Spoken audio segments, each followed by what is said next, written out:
Welcome back to Coloring Through the Bible. My name is Keegan Harkins, and today we're starting a new Bible study. We're going to be studying the book of Ruth. Now, I haven't done this for a while, but there are free worksheets on the website, Hebrews4ministries.com. You can go onto the tab that has my name, Keegan Harkins, and you can get the worksheets there. Just print them off, download them, whatever you want. If you want to do it, I love the worksheets because they take you a little bit deeper than just the scriptures that we're reading. They're more personal. They have some questions that are, just between you and the Lord and yourself to try and see how you identify with the people in this book so that you can grow closer to the Lord by reading scripture, which is the entire whole point of reading scripture in the first place, so that we can understand God's heart and grow closer to Him. So Ruth is a very small book. There's only 4 chapters. So we're going to be taking a look at 1 chapter a week for the next 4 weeks. Pretty simple stuff. So let's dive right in. Ruth chapter 1 sets the scene. We're going to be being introduced to some of the main characters. But I want to just kind of touch on a few certain spots. We're not going to read the whole thing. I'm more than welcome to read the whole thing on your own. In fact, I would totally encourage you to read chapter 1 all on your own. But we start off in verses 1 through 5, and it just sets the scene. It tells us, kind of when it was. We know that it was in the days when the judges ruled. There was a famine in the land. And a man from Bethlehem in Judah, together with his wife and 2 sons, went to live for a while in the country of Moab. That's Ruth chapter 1, verse 1. Scene is set. And right there in the very beginning is tragedy. Because it's tragedy that God took this man and caused him to take his wife and his 2 sons and leave the country of his birth. Leave his home, leave his family, and go to a foreign country, Moab. So we see that it is the beginning of tragedy, but it's not the end of tragedy. So when we read on in verse 3, now Elimelech, Naomi's husband, died, and she was left with her 2 sons. They married Moabite women, one named Orpah and the other Ruth. After they had lived there about 10 years, both Mahlon and Chilion, her sons, also died, and Naomi was left without her sons and her husband. That's nailing the coffin lid shut. Tragedy has just hit rock bottom. She has nothing left. She's already lost her home, her friends, her security. Now she's lost her provider, her friend, her love. She's lost her husband. And now she's lost the rest of her heart, her sons, her hope and security for the future. Her past is gone, her present is destroyed, and now her future is taken from her as well. She is completely destitute. I mean, you cannot paint a more vivid picture of a woman who has absolutely nothing. But she still has God. And we're going to see how that makes a big difference, because she may think that she has slipped under the radar somehow and God's not looking her direction, but God is. He's paying attention, and He is going to be showing her so much favor. But right now she doesn't see it. She's in the middle of tragedy. It is so hard for us to see that God is still in control when we're in the middle of the pain. So what does she do? In verse 6, we hear that she hears that, well, back in Bethlehem, people are eating again. The famine is gone. It's good. So she thinks, well, I'm just going to go back home. I'm going to go back to before any of this tragedy happened. I'm going to go back, and maybe I'll find some solace in being in the places where I was happy. Do you ever feel like that? Do you ever feel like you step out on that limb, you tried something, and everything fell apart, so you're just going to retreat back to where it was comfortable? Even if you know that it's never going to be the same, we still want to be where it was comfortable. So it's really natural that she would go back there, but she doesn't have anything waiting for her there. Her husband and her children are gone. So when we look at verses 8 through 18, this is the choice. So Naomi's going home. She's like, forget Moab, forget this last 10 years. They stunk. I don't want to stay here not one more minute longer. Everything reminds me of them. I can't keep living in this tragedy. I'm going to go back home. And she looks at her daughters-in-law, and at first they're like, okay, we're packing up. We're going with you, Mom. We're going. And she looks at them and she says, you're young. Now, neither one of these women have any children. We know that they lived in Moab for 10 years, Naomi and her husband and her two sons. But they didn't get married as soon as they came, because we hear that first her husband died. Then she got wives for her sons. So we don't know how long they were married, but we can guarantee it was less than 10 years. Probably only a matter of a few years, since neither one of these women have children. So they could very easily go home, and say, well, that was a couple years that didn't turn out real well. And they could have gone home. And Orpah decides she's going to. But here's the choice that she makes. In verse 15, after Orpah kisses her mother-in-law goodbye, and she kisses Ruth goodbye, she's going back home. She's going to return to the way things were before she married Naomi's son. But in verse 16, but Ruth replied, don't urge me to leave you or to turn back from you.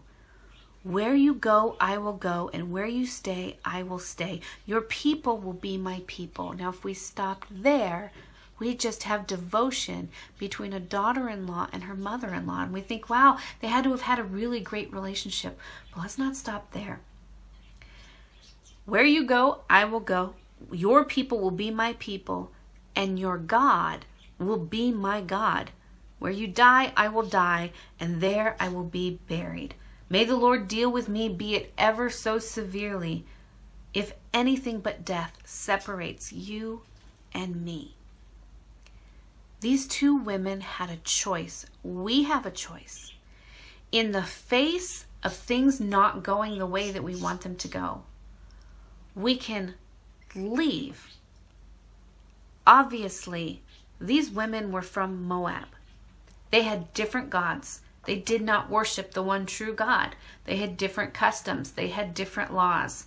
But when they married Naomi's sons, they were marrying into a Hebrew family who honored their God, who brought their traditions with them from Bethlehem.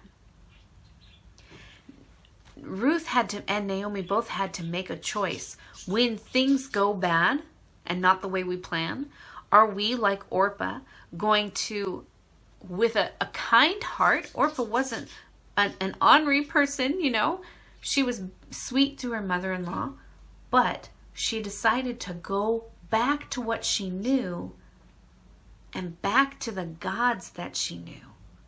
She turned her back on this Hebrew God, this Hebrew way of living, to go back to what she had before. And Ruth's choice wasn't just that she wasn't going to return to her mom and dad. It wasn't just that she liked Naomi better than she liked her own family. Her choice was, I don't want to return to my old way of living. She says, your people will be my people. I am now a Hebrew. Even though she's a Moabite, she says, I am now a Hebrew. I am now a child of God. And she says, your God is my God. And I can't turn away and leave him. That's pretty powerful. That's the choice that we all have to make. When things go bad, we can turn our tail and we can abandon God. And we can say, how can a loving God bring harm and destruction into this world? And we can turn our backs. We can harden our hearts on him. Or we can say, God, I'm going to be faithful. I may not understand, and it may be death that waits for me. I mean, she's not mincing it. She's saying, death is going to be what separates us. She's not saying, oh, we're going to go back and we're going to be prosperous. We're going to live this great life. She says, I'm willing to stay with you, even if it means that we die. That's the choice that she made, and that's the choice we have to make. Are we like Orpah, going to go back to what's comfortable? Or are we like Ruth, going to cling to God even if it kills us. All right, going on. Verses 19 through 21 is the homecoming. It's not exactly as easy as we think sometimes to just go back home. So I want to read 19 through 21. So the two women went on until they came to Bethlehem. When they arrived in Bethlehem, the whole town was stirred up because of them, and the women exclaimed, "Can this be Naomi?" "Don't call me Naomi," she told them. "Call me Mara, because the Almighty has made my life very bitter. I went away full, but the Lord has brought me back empty. Why call me Naomi? The Lord has afflicted me. The Almighty has brought misfortune upon me." Sometimes going back home again isn't as easy as we thought. So here's the thing about returning back to when it was comfortable and turning our back on where God's calling us to go or where we've been. Sometimes when we get back there, we think it's all going to be better, but it's harder. It's harder because we've lost something. And you have to deal with it. You can't just say, I'm just going to go back and it's going to be fine. She really had a hard time when they went back. Now, when she's saying, don't call me Naomi, call me Mara, Naomi means pleasant and Mara means bitter.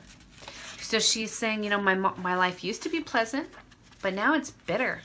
And she's really kind of lost in how everything has gone wrong. This is really the bottom of her pit. She is just destitute.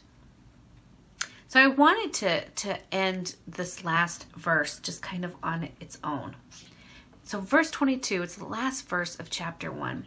It says, "So Naomi returned from Moab, accompanied by Ruth the Moabitess, her daughter-in-law, arriving in Bethlehem as the barley harvest was beginning." It's a simple little verse, probably not planned by Naomi. Naomi just thought, everybody has died.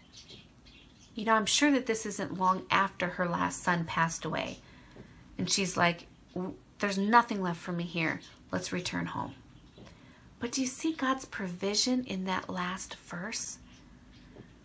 Arriving in Bethlehem as the barley harvest was beginning. Ruth and Naomi have nothing. Nothing.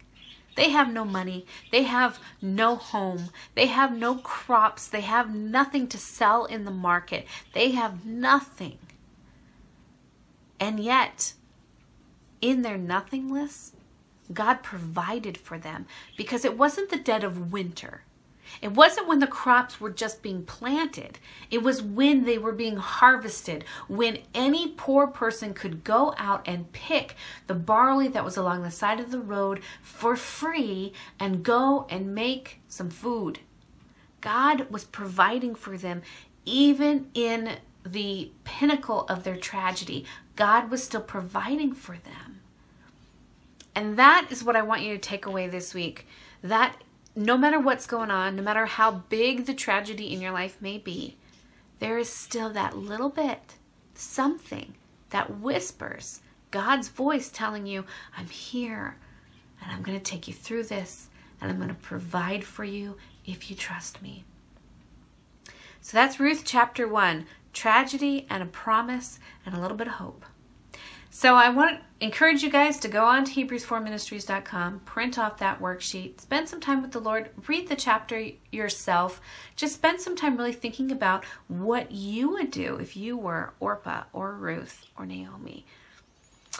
I love you guys. Until we see each other next week, have a truly blessed week.